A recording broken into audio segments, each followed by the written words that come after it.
What's up, guys? Lucky Locks here. Welcome back to another prediction video. This is going to be for PFL Challenger Series Week 5. We got lightweights on tap this week. Should be a good night of fights on Friday. And with that said, let's just jump right into the first fight on the card. First up, we have a bout between Yanal Ashmoz and Dennis Hughes. Ashmoz is an undefeated pro. I want to say that he has a 100% finish rate.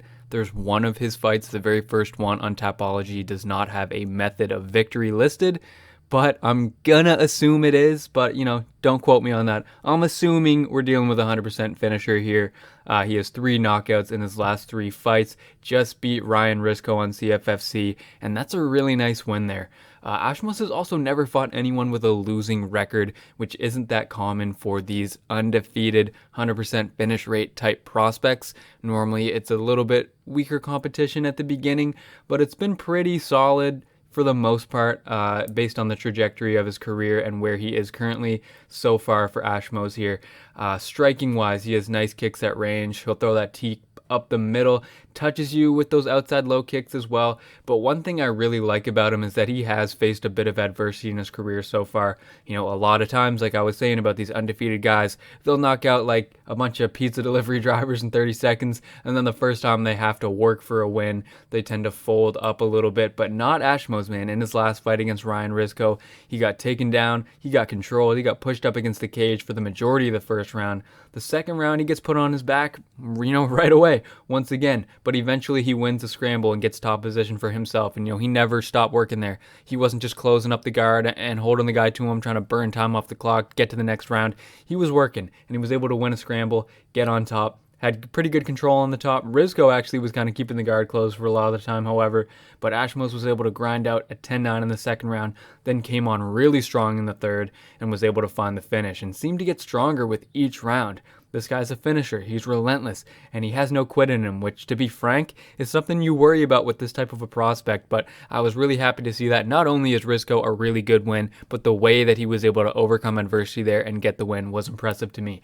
Now, let's talk about Dennis Hughes on the other side of the cage. He is a 7-3 prospect. He was a 5-3 amateur, and he's on a 3-fight win streak here. He fought AJ Fletcher as an amateur and has a pro fight against Christian Lawson.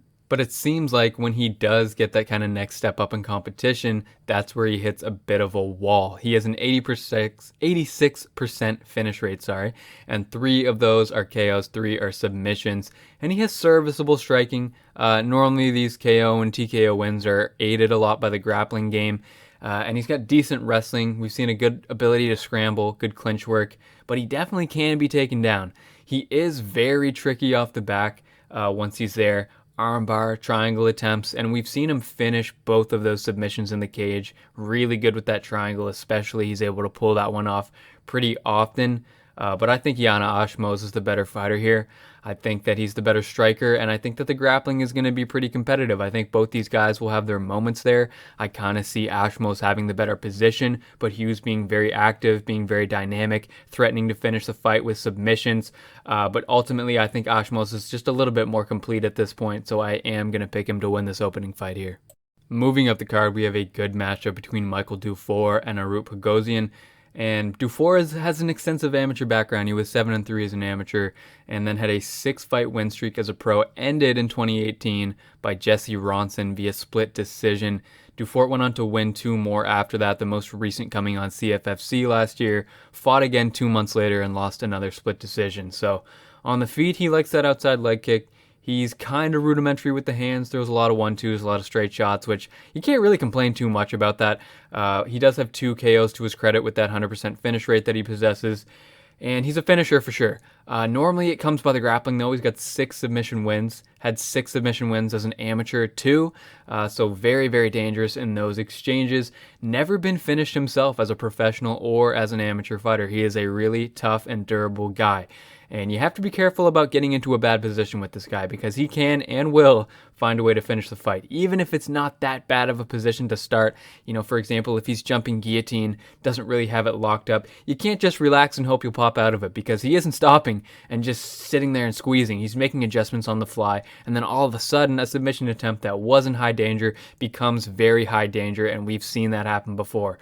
Pogosjan, on the other hand, is representing Elevation Fight Team. He will be slightly bigger in this matchup. He was the lightweight champ in LXF, defeated Joshua Jones for that title in 2019, and he's had 2 fights on Fury FC since then, won both of those. Has a win over Javier Garcia from a few years back. That win has aged very well on the regional scene, and he's now coming into this spot on the PFL Challenger Series riding 3 straight wins. And when you run the tape on these guys, you can kind of tell right away who's going to have the advantage where, right? You know, we just talked about Dufort's grappling. Now we're going to talk about Pogosjan's striking, and he is the much better and cleaner striker in my opinion. He has good feints, good head movement, good distance management. 2 of his last 3 fights, which were all wins, ended in a knockout. And Dufort is going to be a tough guy to get out of there on the feet. I'm not so sure I see Pogosjan finding a finish on the feet here, although I do think he's going to have a market advantage in that area. Grappling-wise, a little bit of a question mark. On one hand, 2 of his 3 losses were by submission, but they were both 4 and 6 years ago, respectively. And he has fought good jiu-jitsu players in the meantime and been fine. You know, he defeated Javier Garcia, who has a very opportunistic submission game. His last opponent, Ken Glenn, was a jiu-jitsu black belt.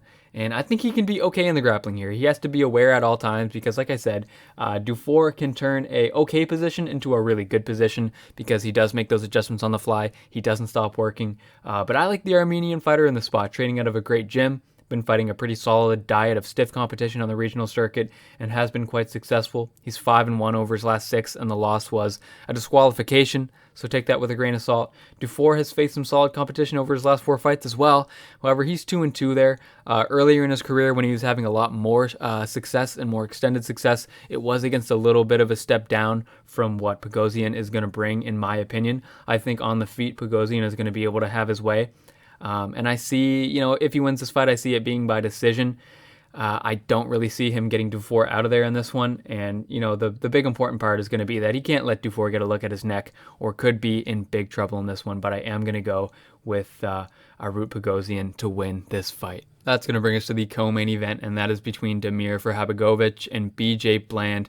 Ferhatbegovic had a 4-0 amateur career with 3 finishes, starts his pro career off with 3 wins and 2 finishes, then gets submitted by Luis Pena and Jonathan Pierce in back-to-back fights, bounced back with a win, and is 2-0-1 in his last 3 with 1 draw in there.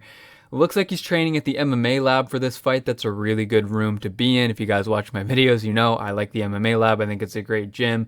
His most recent win was a knockout over Nathan Williams, who we saw on PFL last season. That's another good win right there. Ferhatbegovic is a good kickboxer. He's had lots of success standing over his career, including in that fight with Luis Pena. He looked good on the feet in that one. It was kind of the grappling where he was just a little bit deficient relative to the matchup there. Grappling-wise, you know, it has been the weaker aspect of his game as a pro so far. He was submitted in 2 losses, like I said, but Luis Pena and Jonathan Pierce aren't really your 2 average grapplers that you'll face when you're only 3 or 4 fights into your career on the regional scene. I mean, those are tough ones right there for sure.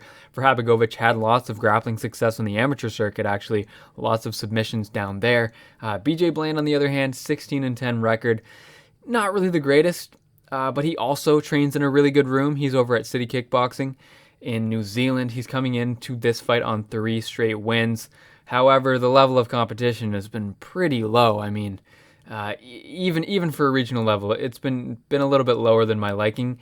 He lost 3 straight fights before that. On the feet, he's in and out of the pocket, gets inside, tries to land a few shots, skirts back out to the outside.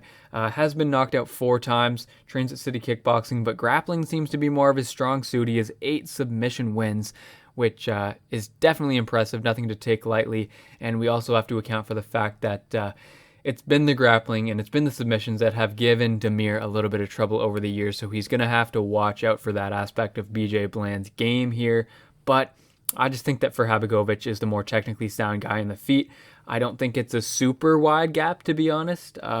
BJ Bland, I think, is a little bit better than the record might suggest, but I still think that Ferhatbegovic is going to be the guy to get the win in this spot. He's going to have to be wary of the submission threat, but I think he has all the tools to win here. The line is getting closer on this one, but I still like the favorite in Ferhatbegovic. And now we've arrived at the main event between Bruno Miranda and Carson Frei at 155 pounds. But of course, that goes without saying.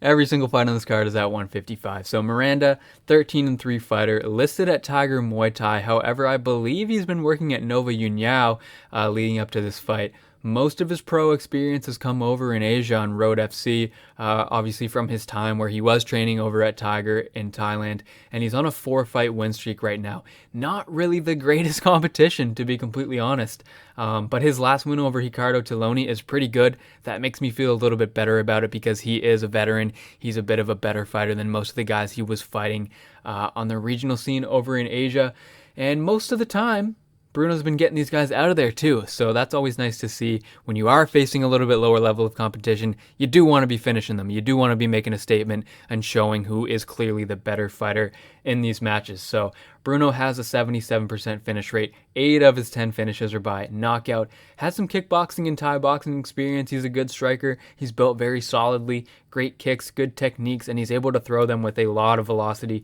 Carries a lot of power in his hands as well. He's aggressive. He has really thudding body shots. The grappling wise, he's been finishing all of his losses. 2 of the 3 of those were submissions. So grappling is the part where you got to be a little bit careful here. And, that's kind of the case for a lot of the guys who are striking heavy on this card. Hasn't had a super tough strength of schedule. Seems like when he has gotten that little bump up of competition, he's had a little bit of trouble with the grappling, right? So cardio also potentially a question mark. Doesn't get into the later rounds that often. Now, talking about Carson Frei here, he, outside of fighting, works as a para-educator in elementary schools, and he came off a 2-year layoff last year and won his return fight with a round 1 rear naked choke. Also worth mentioning that Bruno Miranda is coming off a 2-ish, maybe 2.5, I can't remember exactly, year layoff into this one. It's been a little while since he's fought, so Frei has been in there a little bit more recently. But Frei is 3-3 in his last 6. However, he's 3-1 over his last 4. Has a win over Brandon Jenkins in 2016.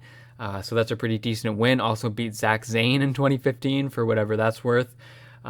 Striking wise, he's not much of a finisher himself. Has been finished in 3 of his 4 losses and 2 times by knockout. His most recent loss was Achilles Estremadura, who was a really tough fight. Went the distance there. And we've seen some good striking from him in the past. Seen him do it against a good striker like Brandon Jenkins back in the day. He has fast hands. He goes to the body, has some head kicks, has some body kicks, pretty good footwork, pretty good movement. We've also seen some good offensive grappling out of him as well. He's aggressive from top position. And to be honest, guys, I feel like this is a closer fight than a lot of people think it is. On Tapology, it's about 97% for Miranda.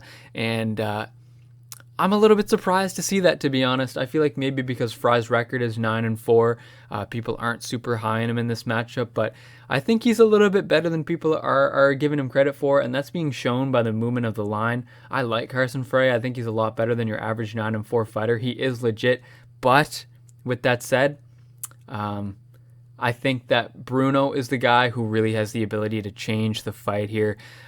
His striking, he hits really hard. He's very aggressive. He's going to have to be careful of the grappling. That's obviously gotten him into trouble before. And also, I think that Carson Frei has a few better wins on his record than Miranda does. But I just can't get myself away from that thought that Bruno is going to be the guy who can really change this fight. He's going to be the guy that has a little bit more power in his hands, I think, and I think his shots are going to be a little more eye-popping. They're going to do a little bit more damage, so as long as he stays safe, stays sharp in the grappling, I feel like this is a Bruno Miranda fight here. Do I love this pick? I don't really love it, to be honest. I feel like this is a close fight. This is going to be, probably one of the 2 best fights on the card in this main event here, but I am going to slightly lean towards Bruno Miranda to get this one done. So that's going to do it for my PFL Challenger Series Week 5 picks, guys. Thank you very much for tuning in, as always. Got to a little bit later this week. I normally like to have this up on Wednesday. Today it is Thursday. Just got a little bit busy this week. It is what it is. It happens. But thank you guys for tuning in. Best of luck this weekend with your bets, and as always, I will catch you guys on the next video.